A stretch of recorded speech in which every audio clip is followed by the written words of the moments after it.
sur TPT+, ensemble partageant l'information. Au sommaire, les présidents Denis Sassou Nguesso et Félix Tshisekedi ont eu une conférence de presse conjointe. L'association Yabidie et la génération auto-entrepreneurs ont signé une convention le 22 décembre à Kikala afin d'accompagner les 200 coopératives agricoles du département du Poul. Le Cameroun se prépare pour les élections présidentielles en 2025 et les mesures préventives sont prises afin d'éviter tout mauvais incident. Tout de suite à l'État.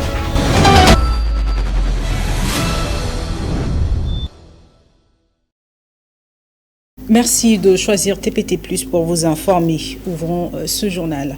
Conférence de presse conjointe de leur Excellence Antoine Félix Tshisekedi, président de la République démocratique du Congo, et Denis Sassou Nguesso, président de la République du Congo. Suivez. Outre les questions bilatérales, Denis Sassou Nguesso et Félix Antoine Tshisekedi Tshilombo ont échangé aussi sur les questions multilatérales. C'est ainsi que la préservation des forêts et les changements climatiques ont été largement évoqués lors du tête-à-tête entre les deux chefs d'État.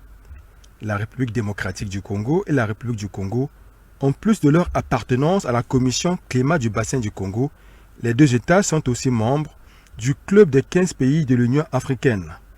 Une structure stratégique chargée de diriger en synergie avec la Banque africaine de développement la recherche et le plaidoyer sur la valorisation du capital naturel africain ainsi que de son potentiel dans l'appréciation des richesses de ces pays.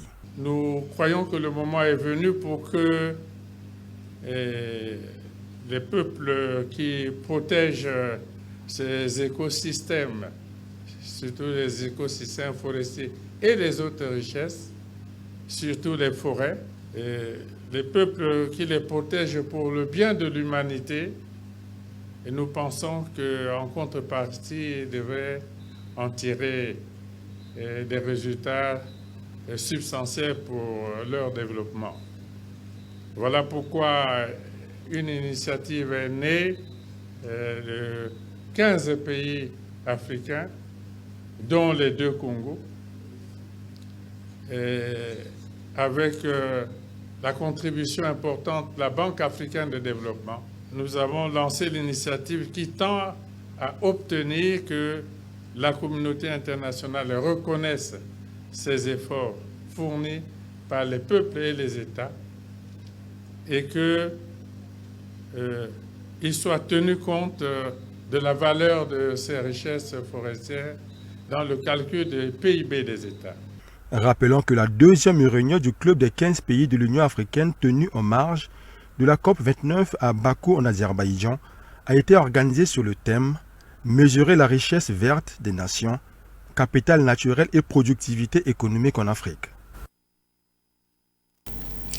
Autre chose dans ce journal, visant à accompagner les 200 coopératives agricoles du département du Poul, la signature d'une convention entre l'association Yabidie et la génération auto-entrepreneur s'est tenue le 22 décembre 2024 à Kikala. Un reportage de Michel Opakwele et Modeste Ololo. Après le financement des coopératives Terre et Jeunes de Brazzaville le mois dernier, la génération auto-entrepreneur a porté son choix au département du Pôle. C'est le rituel sacré des sages du dit département qui a donné le coup d'envoi à la cérémonie de la signature d'une convention entre l'association Yabidie et la génération auto-entrepreneur le 22 décembre 2024 au boulevard Denis Sassou Nguesso de Kinkala, dans le seul but d'accompagner les coopératives agricoles des 12 districts du Pôle. L'accord avec l'association Yabidie vise à envahir le département du Poul dans l'encouragement, l'accompagnement, l'appui, le financement des projets, des jeunes et des populations.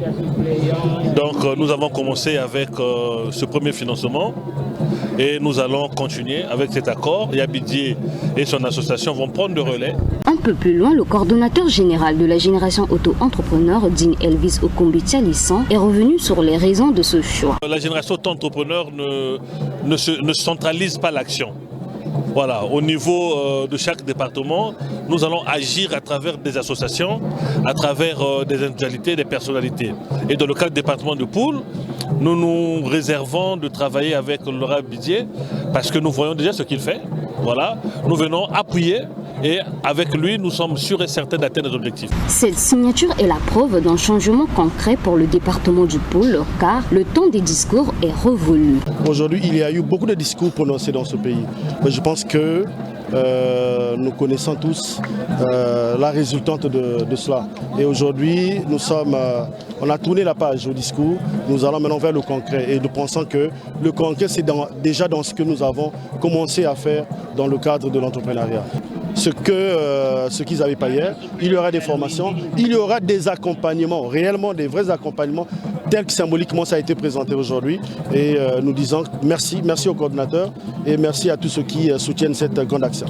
Marquée par la remise des chèques et du matériel à un échantillon des coopératives de ce département, cette cérémonie a été un moment riche en émotions à travers le théâtre et un concours de chant. Rappelons que, après Brazzaville, Pointe-Noire, le Pôle est le 3e département à bénéficier de cette initiative lancée par la génération auto-entrepreneur.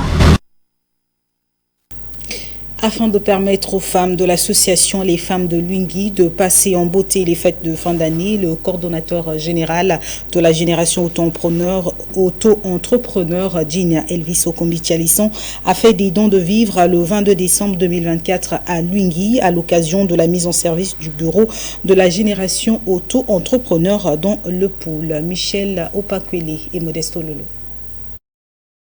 Le coordonnateur général de la génération auto-entrepreneur, après la signature d'une convention signée le 22 décembre 2024 à Kinkala entre l'association Yabidji et la génération auto-entrepreneur, il s'est déporté à Lwingui pour procéder à la mise en service du bureau de la dite génération du Pôle basé dans cette localité. Visant à contribuer à la formation des jeunes et femmes de Lwingui, le coordonnateur général a inauguré la salle multimédia d'où une enveloppe a été remise à ces femmes, symbole d'un appui de la part de la génération auto-entrepreneur pour le bon fonctionnement de ces formations. Après le financement de près de 200 coopératives agricoles à Kinkala, nous sommes arrivés à Lwingui, là où se trouvera le siège de cette initiative, et nous avons évidemment inauguré cette salle multimédia et salle de formation qui permettra de former des jeunes de Lwingui d'abord, mais ensuite en dehors de Lwingui, des jeunes qui de partout, qui chercheront, qui voudront se faire former, donc ils pourront venir ici. C'est une initiative qui commence à Lwingui, mais vous connaissez l'honorable Bidier, c'est sûr que dans les tout prochains jours, comme il a pris l'engagement, il va aller dans tous les districts du département du Pôle pour faire ce travail-là. Pour le coordonnateur général de la génération auto-entrepreneur, le but de ce bureau est de former tous les jeunes désireux et qui ont besoin d'un accompagnement. L'idéal pour nous, c'est d'accompagner tous les jeunes qui ont pris conscience et qui pensent qu'ils ont besoin d'un accompagnement et d'un appui. Et nous serons là à leur côté pour les appuyer et les accompagner. Après l'inauguration de cette salle, le coordonnateur général a fait des dons de vivres aux femmes de la dite association afin de leur permettre de passer en beauté les fêtes de fin d'année.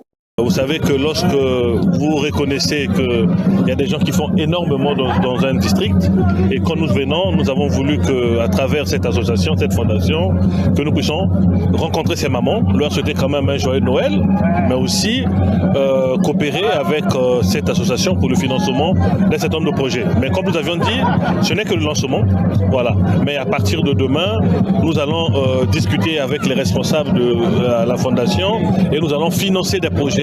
Voilà, des femmes, des mamans, voilà, dans le district de Lwingui et dans tous les districts du département de Pôle. La responsable du dit centre n'est pas restée sans voix face à ce geste mémorable.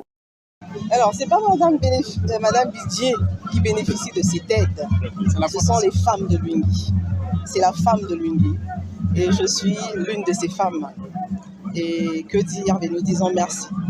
On ne peut parler préservation de la paix, on ne peut parler développement sans parler entrepreneuriat, sans parler amour, sans parler solidarité. Ça, c'est un grand signe de solidarité que la plateforme que dirige le ministre Tchalisson vient de témoigner à la population du Pôle, à la population de Lwingui. Et vous savez qu'une femme indépendante financièrement, une femme bien dans sa peau, mais ce n'est pas une femme qui est capable de faire des miracles. C'est la femme qui sait à quel moment poser les problèmes. C'est la femme qui éduque. Alors, une femme déjà qui sait comment gagner de l'argent, mais elle ne va qu'encourager ses enfants, ses fils également à se lancer dans l'entrepreneuriat. Donc, que dire sinon merci. Merci à cette plateforme qui nous accompagne. Elle a fait, beaucoup de choses ont été faites. Tout ne se dit pas, mais beaucoup de choses ont été faites. Ces jeunes et femmes de Luingui seront formés en informatique, en coupe et couture, en agricole et à l'élevage. Face à cela, il est demandé à cette jeunesse de saisir cette opportunité afin d'être autonome, car la vie ne se met pas au brouillon.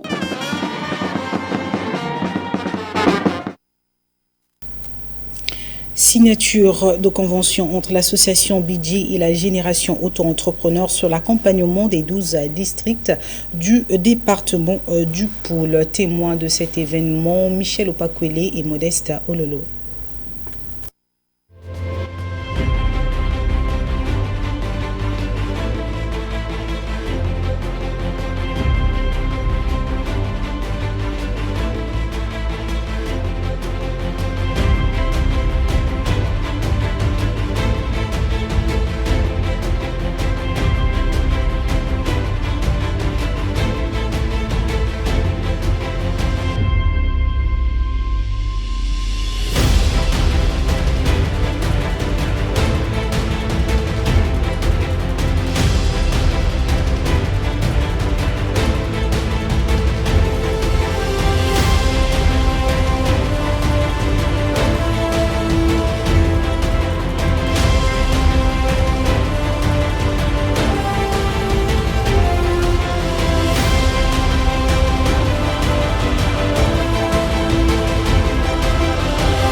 Débuté le 18 décembre, la clôture de la conférence de partage et d'édification de l'association Amour et Grandeur d'âme s'est tenue le 20 décembre 2024 à l'église Beraka, ayant pour thème phare le libérateur des blessures héréditaires. Michel Opakwele et Modeste Ololo.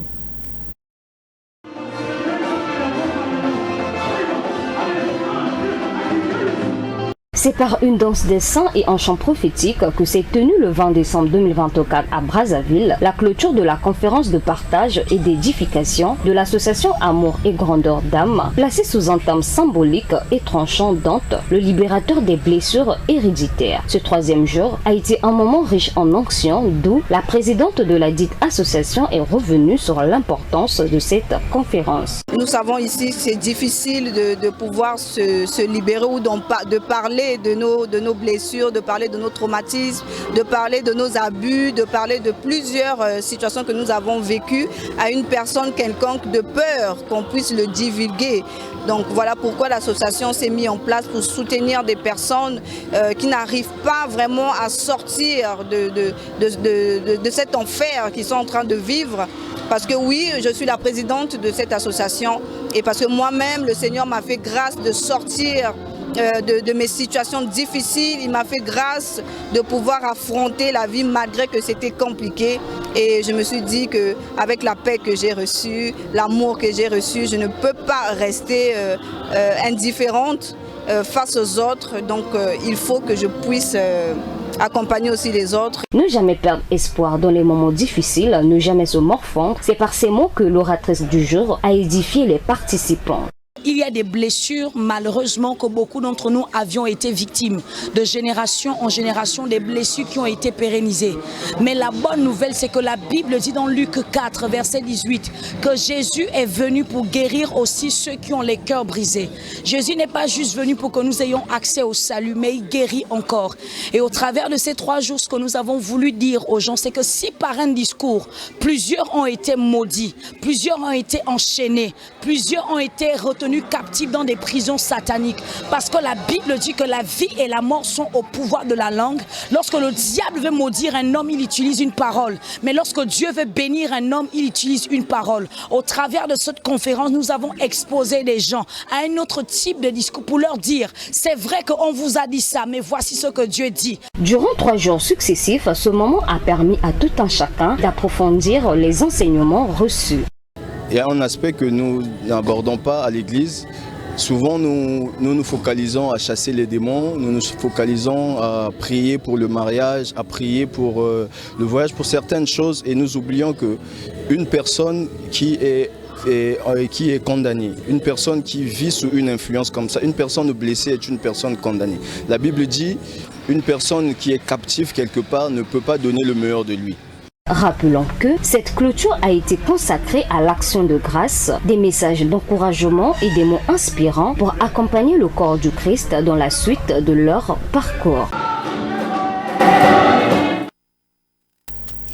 Rien à voir avec ce qui précède. La route est censée être un espace de partage où chaque usager, qu'il soit piéton, cycliste ou automobiliste, doit se conformer aux règles établies pour assurer la sécurité de tous. Pourtant, de nombreux chauffeurs semblent ignorer ces règles, mettant ainsi en danger non seulement leur propre vie, mais aussi celle des autres. Un reportage d'Emmanuel Safouette.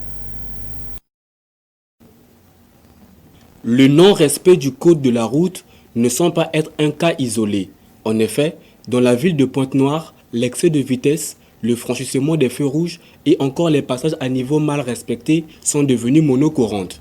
Des milliers d'accidents sont causés chaque année par des infractions du code de la route. Les conséquences en sont souvent tragiques. Des vies perdues, des familles brisées, une société en deuil. Nombreux sont les chauffeurs qui choisissent de passer outre les règles de circulation. Un phénomène complexe qui a plusieurs facteurs qui peuvent être mis en cause. L'irresponsabilité, l'excès de confiance en soi, la distraction due au téléphone au volant ou même une simple impatience sont autant des comportements dangereux qui sont pratiqués sur la route. Parmi les tragédies qui pourraient être évitées, l'accident sur la montagne de Rebecca ce lundi 9 décembre 2024 aux environs de 5 heures qui a failli coûter la vie à une personne. Ensemble, le non-respect du code de route est un fléau qui doit être combattu avec fermeté. Sur toute l'étendue du territoire national, chaque conducteur doit prendre conscience des conséquences possibles de ses actes et faire preuve de responsabilité sur la route. Ensemble, nous pouvons aspirer à des routes plus sûres pour nous-mêmes et pour les générations futures.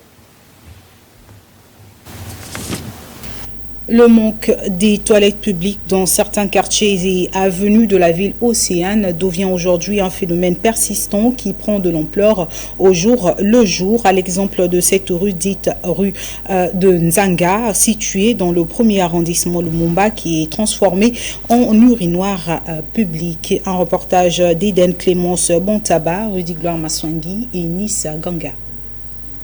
La situation du manque des toilettes publiques dans certains quartiers et avenues de la ville de Pointe-Noire devient un véritable casse-tête pour la population.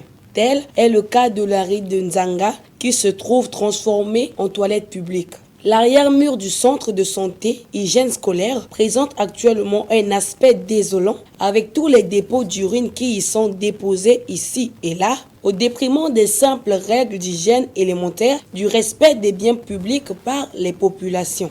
Notons que cette rue de Nzanga, située au 1er arrondissement Lumumba, n'est pas la seule qui est exposée à ce genre de pratique. D'autant plus qu'à côté se trouve une école, un centre de santé et même des vendeurs qui ne présentent aucune gêne à pratiquer des actes de commerce. Ce qui constitue un véritable danger pour la population car les odeurs que dégagent ces lieux peuvent nuire à la santé.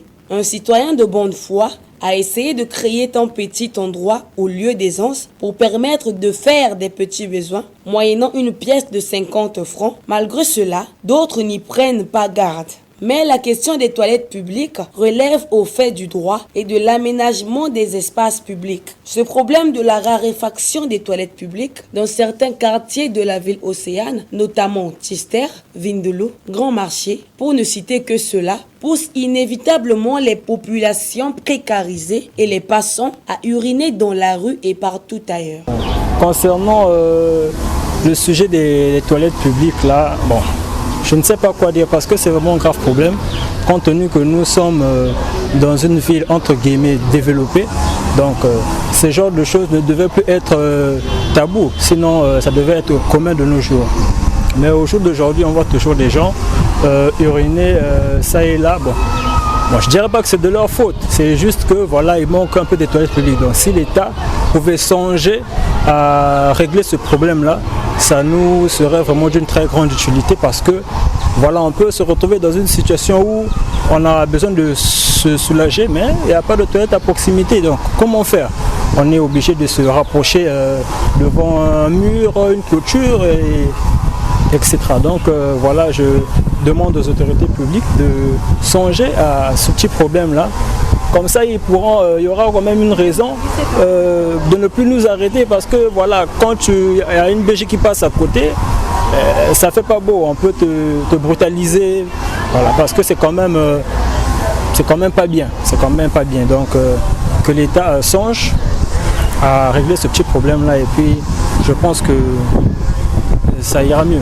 Et d'autres ignorent même les instructions prescrites sur certains murs, interdiction d'uriner. Compte tenu de ce qui vient d'être dit, un appel est lancé aux autorités compétentes de la ville afin d'apporter les solutions adaptées pour éradiquer ce problème de manque de toilettes publiques. Œuvrer pour plus de toilettes publiques dans la ville sera demain le moyen de rendre les espaces publics plus propres et davantage adaptés aux besoins des populations et l'hygiène au sein de la ville océane. Et enfin, hors de nos frontières, les Camerounais se rendront aux urnes l'année prochaine pour élire un nouveau président pour un nouveau mandat de 7 ans. Les précédentes élections de ce pays d'Afrique centrale ont été entachées par la désinformation qui a alimenté le chaos sur les plateformes des médias sociaux. Les journalistes et les professionnels des médias affirment qu'ils prennent des mesures préventives pour éviter que les problèmes ne se reproduisent. Suivez. Ambo Vanessa Lizi, créatrice de contenu à Boa, naviguait sur les médias sociaux lorsqu'elle a appris que le président du Cameroun, Paul Biya, est décédé. Sans aucun moyen de vérification, elle a attendu une communication officielle jusqu'à ce que le gouvernement publie une déclaration démystifiant les rumeurs sur la mort du président, les qualifiant de pure fantaisie. Dans la mesure où nous voulons le changement, je ne souhaite la mort de personne. Les désinformations comme celles qui concernent le président seront probablement fréquentes, en particulier lorsque les Camerounais se rendront aux urnes l'année prochaine. Je me prépare d'ores et déjà à faire face à toutes les informations électorales qui pourraient survenir. Jude Mbakou étant notre journaliste, rédacteur en chef de DMR TV Boa, un des principaux vérificateurs de faits dans une région précédemment touchée par la désinformation. Jude Mbakou dit qu'il a vu des groupes utiliser les médias sociaux pour tromper le public, ce qui a eu des conséquences importantes. Lorsque les Lions se sont rendus en Côte d'Ivoire pour la Coupe d'Afrique des Nations, la rumeur a couru que Njai Clinton avait démissionné de l'équipe. Et ce sont les combattants séparatistes qui ont le plus propagé cette rumeur. Cela n'a pas été fait par erreur. C'était bien ficelé et bien préparé pour désinformer. Madame Karloff explique que les journalistes camerounais sont confrontés à de nombreux défis pour rendre compte avec précision de la situation, notamment le manque de moyens financiers, les risques en matière de sécurité et l'accès restreint à l'information. Je suis allé à la délégation régionale des transports pour demander les statistiques des véhicules immatriculés dans le sud-ouest, en particulier à Bouéa. Et on m'a dit d'aller me mettre sur la route pour commencer à compter les voitures moi-même. Malgré ces défis, des experts comme le professeur Kingsley Ngangue, boursier Fulbright et formateur en journalisme, soulignent l'importance de l'éducation aux médias et de l'éthique journalistique. Il faut continuer à faire pression pour obtenir des lois qui garantissent l'accès à l'information. Au Cameroun, la Constitution le prévoit, mais nous n'avons pas encore de loi sur l'accès à l'information. L'augmentation de l'utilisation des médias sociaux a conduit à une augmentation de la désinformation au Cameroun, faisant de la vérification des faits une tâche ardue pour de nombreux journalistes. Pourtant, les journalistes affirment qu'ils restent déterminés à lutter contre les effets néfastes de la diffusion de fausses informations. Et c'est la fin de ce journal. Merci pour votre fidélité. Retenons, si les souhaits étaient des chevaux, les mondiaux les chevaucheraient. Bonne suite surtout pour la télévision plus, la chaîne du moment. Et surtout, très bon début de semaine à tous.